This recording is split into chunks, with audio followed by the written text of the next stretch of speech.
Καλησπέρα. Καταρχάς, επιτρέψτε μου να απολογηθώ που δεν βρίσκομαι μαζί σας.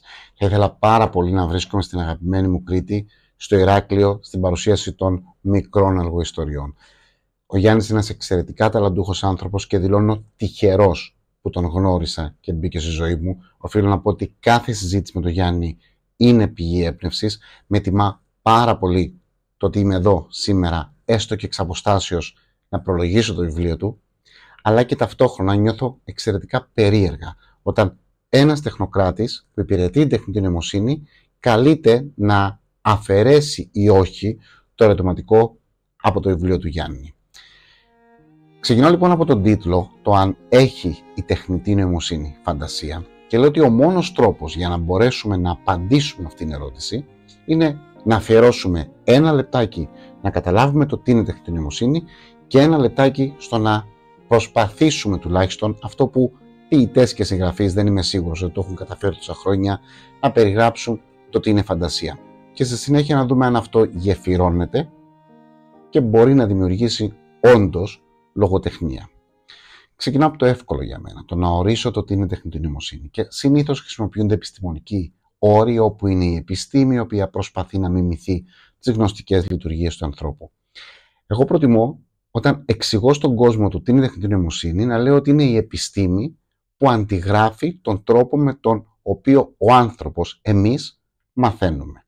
Και δεν θα βάλω κάποιο μαθηματικό μοντέλο, θα σας ταξιδέψω χρόνια πίσω, όταν σας δίδαξαν πώς θα παίζετε κρυφτό. Τότε δεν υπήρχαν βιβλία οδηγιών, οι οδηγίες ήταν σαφείς και σύντομες. Χωριζόμαστε σε δύο ομάδες, ο ένας είναι ο κυνηγός, με ένα μάθημα προπαίδειας μετράει μέχρι το 10 ή μέχρι το 100 και σε αυτό το διάστημα οι υπόλοιποι καλούμαστε να κρυφτούμε. Την πρώτη φορά που παίξαμε κρυφτό, κρυφτήκαμε μόλις μερικά μέτρα από τον κυνηγό και δευτερόλεπτα μετά μας εντόπισε. Επεξεργαστήκαμε όμως την πληροφορία που προέκυψε από το λάθος μας και την δεύτερη φορά γίναμε καλύτεροι. Την τρίτη φορά ακόμη καλύτεροι και όσο παίζαμε βελτιωνόμασταν. Αυτός είναι ο τρόπος με τον οποίο ο άνθρωπος μαθαίνει από τις αποφάσεις του, βλέπει τον αντίκτυπο αυτών και βελτιώνει τις κινήσεις του. Η OpenAI πριν μερικά χρόνια έκανε ένα αντίστοιχο πείραμα. Χώρισε agents, ανθρωπάκια, σε δύο ομάδες και έπαιξε ένα παιχνίδι τύπου κρυφτό. Και βλέπετε ότι μόνα τους, προσέξτε, μόνα τους, τα ανθρωπάκια έμαθαν ότι πρέπει να μετακινήσω τα κουτιά για να κλείσω την είσοδο για να μην με βρει ο κυνηγός. Αν έχω δύο εισόδους, πρέπει να μετακινήσω δύο κουτιά για να κλείσω και τις δύο εισόδους. Την ίδια στιγμή όμως εκπαιδεύεται και ο ίδιος ο κυνηγός. Ο κυνηγός βλέπει, για παράδειγμα, ότι έξω από το σπιτάκι υπάρχει μια ράμπα, μετακινεί τη ράμπα και μπαίνει στο δωμάτιο. Και στον αμέσως επόμενο γύρο, τα ανθρωπάκια πρώτα φέρνουν τη ράμπα στο δωμάτιο και μετά σφραγίζουν τις πόρτες. Μπορεί να μην φαίνεται τόσο εντυπωσιακό το συγκεκριμένο, όμως κρατήστε. Τα ανθρωπάκια εκπαιδεύτηκαν μόνα τους. Αυτή είναι η τεχνητή νοημοσύνη. Η ικανότητα της μηχανής μέσα από την επανάληψη και την πρώτερη γνώση να μαθαίνει. Και για μένα αυτό το κομμάτι είναι το εύκολο. Το δύσκολο κομμάτι είναι να περιγράψω τη φαντασία. Γιατί η φαντασία δεν είναι απλώς η ικανότητα να βλέπεις κάτι που δεν υπάρχει. Είναι η γέφυρα ανάμεσα στο είναι και το θα μπορούσε να είναι. Η φλόγα που ανάβει μέσα στο σκοτάδι του πραγματικού, φανερώνοντας μορφές που δεν υπήρξαν ποτέ. Κι όμως μας συγκινούν σαν αναμνήσεις. Φιλοσοφικά τώρα, η φαντασία είναι η πράξη με την οποία η συνείδηση υπερβαίνει τα δεσμά της εμπειρίας. Είναι η δυνατότητα του νου να σχηματίζει παραστάσεις που δεν απορρέουν ευθέως από τις αισθήσεις. Μία, αν θέλετε, υπέρβαση του παρόντος, μία προσδοκία του ρεαλισμού υπέρ του πιθανού. Στον Πλάτωνα είναι η χαμηλότερη μορφή γνώσης. Ενώ όσο παίρνουν τα χρόνια, γίνεται η ενεργητική δύναμη που ενώνει την αίσθηση και την νόηση, για να οριστεί τελικά ως πράξη ελευθερίας ή η ρήξη με τον κόσμο όπως είναι. Ποιητικά τώρα, η φαντασία είναι η σιωπή που γίνεται εικόνα. Είναι το παιδί που μιλάει σε ένα λεκέ στον τοίχο και βλέπει έναν δράκο. Είναι το βλέμμα που μπροστά σε μία ρογμή δεν βλέπει φθορά, αλλά μία πύλη, μία δίωδο. Η φαντασία είναι όνειρο που ξύπνησε και δεν ήθελε να φύγει. Και τελικά, η τεχνητή νοημοσύνη έχει φαντασία. Αν ορίσουμε τη φαντασία ως παραγωγή νέου, απροσδόκητου, αισθητικά ή ενοιολογικά, αν θέλετε, πυκνού περιεχομένου, τότε ναι, η τεχνητή νοημοσύνη μπορεί να μιμηθεί τη φαντασία. Το έχουμε δει. Μπορεί να παράξει κείμενα, εικόνες, ήχους, βίντεο που κανείς δεν έχει ξαναδεί. Να ανασυνθέσει τα γνωστά σε πρωτότυπους συνδυασμούς. Αλλά, αν η φαντασία τελικά απαιτεί βούληση, στόχο, πόθο, πόνο, ελπίδα, τότε όχι. Η τεχνητή νοημοσύνη δεν την βιώνει. Μπορεί να παράγει φαντασία, αλλά δεν μπορεί να έχει φαντασία. Γιατί δεν έχει κάτι να της λείπει, αλλά ούτε και κάτι να της περισσεύει. Δεν ονειρεύεται. Ίσως η φαντασία τελικά να μην είναι απλώς δημιουργία. Να είναι το υπαρξιακό ρίγος πίσω από αυτή. Μ' αρέσει να τα μεταφέρω όλα στη θάλασσα. Η τεχνητή νοημοσύνη δεν είναι ούτε το κύμα, ούτε ο άνεμος. Είναι όμως το εργαλείο πλοήγησης. Ο χάρτης που ενημερώνεται, αν θέλετε, διαρκώς, ή η φωνή του πληρώματος που θυμάται η κάθε θάλασσα. Εμείς όμως είμαστε καπετάνιοι. Εμείς αποφασίζουμε το πού θα πάμε. Και η φαντασία είναι το λιμάνι που δεν φαίνεται στον ορίζοντα, αλλά το νιώθουμε ότι υπάρχει. Αναντίλεκτα. Η τεχνητή νοημοσύνη ως εργαλείο, ναι, μπορεί να διευρύνει τη φαντασία μας, προτείνοντας νέες εικόνες, νέες λέξεις ή να μας βοηθήσει να πάμε ένα βήμα παραπέρα τη σκέψη μας. Να επιταχύνει τη δημιουργική διαδικασία, κάνοντας εφικτές συνθέσεις που ενδεχομένως να πετούσαν ώρες ή και χρόνια. Και μπορεί ακόμη και να εμπλουτίσει το φαντασιακό μας οπλοστάσιο με γνώσεις, παραδείγματα, σύμβολα, σενάρια από κάθε γωνιά του πλανήτη και από κάθε γωνιά της ανθρώπινης εμπειρίας. Αλλά δεν ξέρει τι σημαίνει να διψάς για κάτι που δεν υπάρχει ακόμη. Η τεχνητή νοημοσύνη είναι μια πυξίδα φτιαγμένη από άστρα που όλοι έχουν δει. Αλλά εμείς μπορούμε να τη στρέψουμε εκεί που δεν έχει φτάσει ακόμη κανείς. Παρόλο λοιπόν που η τεχνητή νοημοσύνη δεν έχει φαντασία, συμφωνούμε όλοι ότι μπορεί να βοηθήσει τη δικιά μας φαντασία. Και θέλω να είμαι ειλικρινής, διαβάζοντας αυτό το βιβλίο, με τουλάχιστον 2 ιστορίες συγκινήθηκα και δέθηκα συναισθηματικά. Προσπαθώντας να εξηγήσω τον τρόπο με τον οποίο μας επηρεάζει η τεχνητή νοημοσύνη, θυμήθηκα τη Θεά Αθηνά.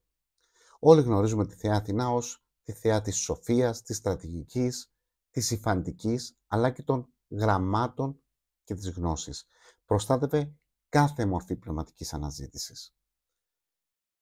Και επιχειρώ να συνδέσω έναν από τους όχι τόσο γνωστούς μύθους της Αθηνάς, το μύθο του αυλού, με το πνευματικό πόνημα της συνεργασίας του φίλου μου του Γιάννη του Φασάρη με το ChatGPT. Για να δούμε λοιπόν πώς ο συγκεκριμένος μύθος βρίσκει εφαρμογή και μας προβληματίζει πριν αξιολογήσουμε το συγκεκριμένο βιβλίο. Σύμφωνα λοιπόν με το μύθο, η Αθηνά ανακαλύπτει τον αυλό με στόχο να καταφέρει να μελοποιήσει τα συναισθήματα. Ο αυλός δεν είναι ένα παραδοσιακό όργανο όπως η λύρα του Απόλλωνα. Ο αυλός παίρνει πνοή από την πνοή μας. Ναι, ένα άψυχο σώμα, αν το χειριστούμε σαν μαριονέτα, είναι ικανό σε μία λύρα να παράγει ήχο. Με κανένα τρόπο όμως δεν μπορούμε να το πιέσουμε και να το αναγκάσουμε να παράξει ήχο από ένα αυλό. Η Αθηνά ενθουσιάστηκε με τον ήχο του αυλού. Ένιωσε ότι μπορούσε να επικοινωνήσει συναισθήματα. Όταν όμως είδε την αντανάκλασή της σε μία λίμνη, ενοχλήθηκε πάρα πολύ από τα φουσκωμένα μάγουλά της. Τόσο πολύ που πέταξε και απέρριψε τον αυλό. Μεγαλώνοντας, είχα πάντα 2 απορίες. Αφενός, γιατί η θεά της σοφίας να μπει στα μονοπάτια του Απόλλωνα και να ανακαλύψει ένα καινούριο μουσικό όργανο, και από την άλλη είναι δυνατόν η Αθηνά να είναι τόσο ανασφαλής? Μελετώντας όμως τους αναλυτές, εντόπισα το εξής. Ο αυλός δεν είναι απλά ένα μουσικό όργανο, έχει την ικανότητα να δίνει μορφή στην άμορφη πνοή μας και να τη μετατρέπει σε μελωδία. Και προτού τον κρίνουμε, προτού τον αξιολογήσουμε, πρέπει να θυμόμαστε ότι όντως δημιουργήθηκε από τη θεά της σοφίας. Όχι όμως για να μιλάει από μόνος του, αλλά για να ενισχύσει την έκφραση του ανθρώπου. Λειτουργεί ως στόμα για όσους δεν έχουν φωνή. Είναι ένα μέτρο έκφρασης εκεί που πριν υπήρχε μόνο η σιωπή. Και ο ήχος του είναι τέτοιος που πολλές φορές σε μπερδεύει και νομίζω ότι ακούς ένα πουλί ή έναν άνθρωπο. Βλέποντας όμως αυτές τις 4 παραμέτρους, στο μυαλό μου δημιουργήθηκε μια περίεργη σύνδεση. Και η τεχνητή νοημοσύνη έχει την ικανότητα να παίρνει θορυβώδη δεδομένα, ένα χάος από δεδομένα, και να παράγει λόγο με ρυθμό, δομή. Και η τεχνητή νοημοσύνη είναι προϊόν σοφίας. Το αποτέλεσμα της συνεργασίας πολλών επιστημονικών κλάδων, από την επιστήμη της λογικής μέχρι την επιστήμη των μαθηματικών και την πληροφορική. Φτιάχτηκε ως εργαλείο έκφρασης και πολλές φορές μπορεί όντως να λειτουργήσει ως στόμα σε αυτούς που δεν έχουν φωνή. Και δυστυχώς ισχύει αυτό. Το έργο που παράγεται από τεχνητή νοημοσύνη πολλές φορές μπορεί να μπερδέψει και να το αντιμετωπίσουμε ως ανθρώπινο. Έχουμε δει τεχνητή νοημοσύνη σήμερα να παράγει αριστουργηματικά κείμενα, εικόνες, ήχο, ακόμα και βίντεο.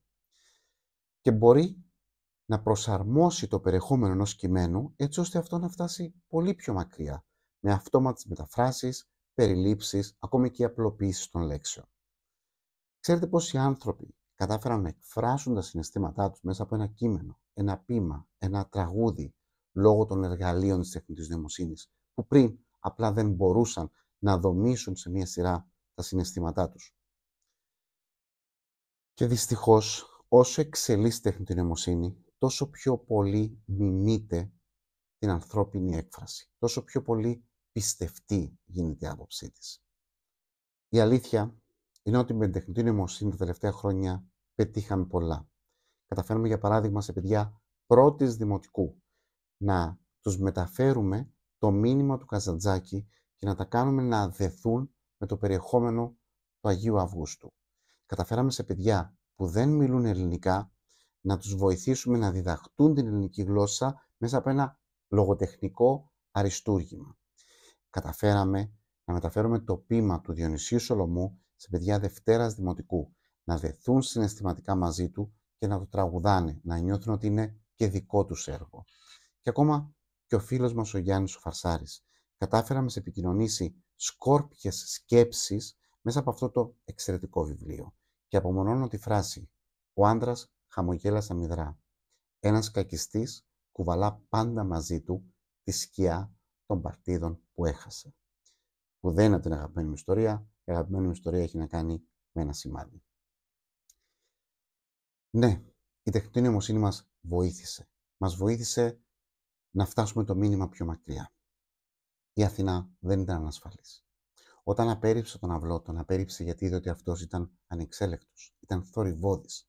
Ενώ η θεά ήταν λογική, ψύχρεμη και μετρημένη. Με τον αυλό έχασε τον έλεγχο. Έβλεπε ότι αυτά που ήθελε να πει δεν μπορούσαν να καθρεφτιστούν στο πρόσωπό της. Αν κάποιος χαμήλωνε την ένταση, δεν θα μπορούσε να καταλάβει αυτό που ένιωθε. Και αυτό συμβαίνει δυστυχώς και με την τεχνητή νοημοσύνη. Πολλές φορές το έργο που παράγεται είναι πολύ πιο όμορφο από αυτό που ενδεχομένως θα μπορούσαμε να παράξουμε εμείς. Και μπαίνουμε στον πειρασμό να υιοθετούμε την άποψη της μηχανής, απορρίπτοντας τη δική μας άποψη, απορρίπτοντας τη συμμετρία, απορρίπτοντας την ισορροπία. Η τεχνητή νοημοσύνη έρχεται για να μας βοηθήσει να ενισχύσουμε την άποψή μας. Η παγίδα είναι αν υιοθετήσουμε την άποψή της, απορρίπτοντας τη δικιά μας. Και αυτό οδηγεί σε ένα μεγαλύτερο αμάρτημα, στην ύβρι. Αν εμείς θεωρήσαμε ότι επειδή καταφέραμε να επικοινωνήσουμε το μήνυμα του Καζαντζάκη πιο μακριά από ό,τι κατάφερε ο ίδιος, δεν σημαίνει ότι είμαστε καλύτεροι από τον Καζαντζάκη. Αν εμείς καταφέραμε τα παιδιά να τα δέσουμε το ποίημα του Διονυσίου Σολωμού, δεν σημαίνει ότι εμείς είμαστε καλύτεροι από τον Σολωμό. Είμαστε καλοί αγγελιοφόροι και υπηρετούμε το έργο που έχουν παράξει οι σπουδαίοι καλλιτέχνες. Η τεχνητή νοημοσύνη λοιπόν είναι εδώ για να μας βοηθήσει να επικοινωνήσουμε το έργο μας, να επικοινωνήσουμε τις ιδέες μας για να φτάσουμε πραγματικά όσο πιο μακριά μπορούμε. Αν κάτι με χαροποίησε σε αυτό το βιβλίο, είναι το γεγονός ότι διαβάζοντάς το δεν διάβασα τη τεχνητή νοημοσύνη. Διάβασα τον τρόπο με τον οποίο η τεχνητή νοημοσύνη μου μετέφερε τις σκέψεις του Γιάννη. Και αυτό που πέτυχε είναι μοναδικό.